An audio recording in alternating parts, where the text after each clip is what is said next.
Breaking news cinema ట్విస్ట్లను తలపించేలా Lavanya hero Raj Tarun వివాదం నడుస్తుంది. రోజు ట్విస్ట్ తో ఈ కేసు హాట్ టాపిక్ గా మారుతోంది. నిన్న లావణ్య స్టేట్మెంట్ ను నార్సింగ్ పోలీసులు రికార్డ్ చేశారు. లావణ్య నుంచి వీడియో స్టేట్మెంట్ రికార్డ్ చేసుకున్నారు. తన దగ్గర ఉన్న అన్ని ఆధారాలు నార్సింగ్ పోలీసులకు ఇచ్చా అని లావణ్య తెలిపారు. సెటిల్మెంట్ చేసుకోవాలంటూ 2 నెంబర్స్ నుంచి ఫోన్ కాల్స్ వచ్చాయని రాతపూర్వకంగా స్టేట్మెంట్ ఇచ్చారు.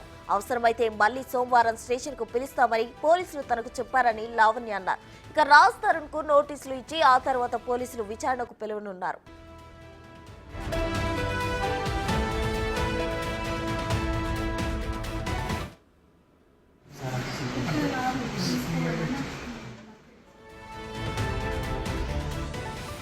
మాల్వీపై లావణ్య సంచలన ఆరోపణలు చేశారు.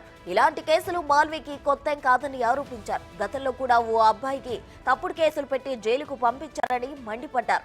అయితే ఇలాంటి వారికి తాను భయపడ్డని, న్యాయం జరిగే వరకు పోరాటం చేస్తా అని చెప్పారు. అంటే అక్రమ సంబంధం కాదండి, అది పెళ్లి చేసుకోవాలని అనుకుంది, లైఫ్ మరి సెటిల్ చేసుకోవాలనుకుందో లేకపోతే ఏమనుకుందో ఇంకా ఆవిడకి తెలియాలండి. అండ్ ఆవిడ లైఫ్ అయిపోయిందండి. చాలా చిన్న వయసులో ఆవిడ చాలా సీన్స్ చేసేసింది. ఒక అబ్బాయి పైన ఇల్లీగల్ కేసు అలాగే పెట్టి, అంటే తప్పుడు కేసు పెట్టి 4.5 సంవత్సరాలు ఆ అబ్బాయిని జైల్లో ఉంచింది. ఆ అమ్మాయి ఈగో అండ్ మొండితనం ఎంత హైకి వెళ్తుందంటే, మరి ఎందుకు ఆ కేసు తీసుకోవట్లేదు నువ్వు వెనక్కి అంటే, ఆ కేసు నేను వెనక్కి తీసుకుంటే నేను తప్పుడు దాన్ని లేదా నీ అబద్ధం చెప్పానని ప్రూవ్ అయిపోద్ది కదా అన్న ఒక దాంట్లోని 4.5 సంవత్సరాలు ఒక అబ్బాయిని ఇంకా హింసిస్తూ ఒక కుటుంబానికి దూరం చేసి. ఇక ఈ వివాదంలోకి లావణ్య తండ్రి కూడా ఎంటర్ అయ్యారు. 14 ఏళ్లు సహజీవనం చేసిన రాజ్ తరుణ్ తన కుమార్తెకు అన్యాయం చేశాడని మండిపడ్డారు. మాల్వీ కారణంగానే రాజ్ తరుణ్ లావణ్య మధ్య వివాదాలు పెరిగి విడిపోయే వరకు వెళ్లాయని ఆరోపించారు ఆయన.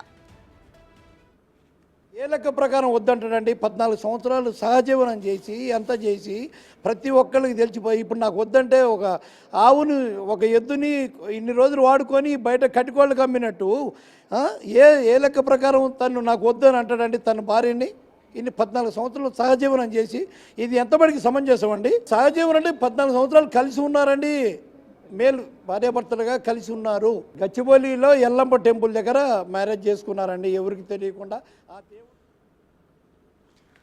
ఇదే అంశానికి సంబంధించి మరిన్ని వివరాలు మా ప్రతినిధి సురేష్ లైవ్ లో అందించడానికి సిద్ధంగా ఉన్నారు. సురేష్, చెప్పండి. అయితే రాజ్ తరుణ్, లావణ్య, మాల్వి ఈ ముగ్గురికి సంబంధించిన ట్రయాంగిల్ లవ్ స్టోరీకి సంబంధించి ఇప్పటికే లావణ్య నార్సింగ్ పోలీస్ స్టేషన్ లో అయితే కంప్లైంట్ చేయడం జరిగింది. అలాగే స్టేట్మెంట్ కూడా రికార్డ్ చేసుకున్నారు పోలీసులు. ఓవరాల్ డీటెయిల్స్ ఏంటి?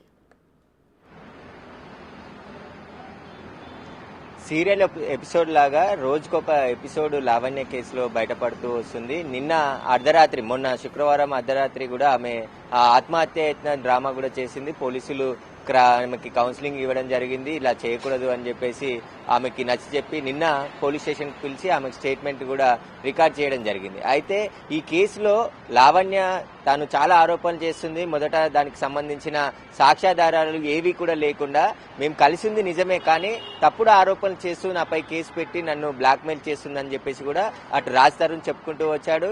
ఇప్పుడు లావణ్య దానికి సంబంధించిన సాక్ష్యాధారాలు అన్నీ కూడా ఫోటోలు, వీడియోలు, ఫోన్ కాల్స్ ఇవన్నిటినీ పోలీసులకి ఇచ్చాను, నా స్టేట్మెంట్ కూడా రాతపూర్వకంగా రికార్డ్ చేయడం జరిగింది.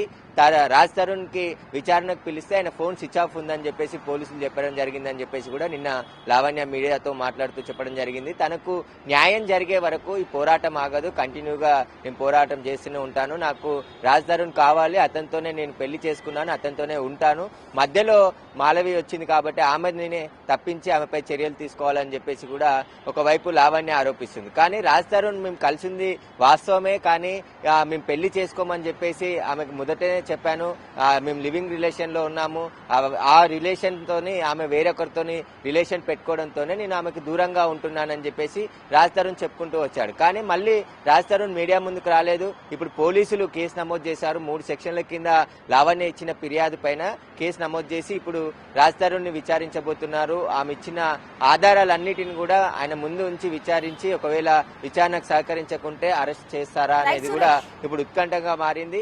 మరోవైపు గచ్చిబౌలి పోలీస్ స్టేషన్ లో కూడా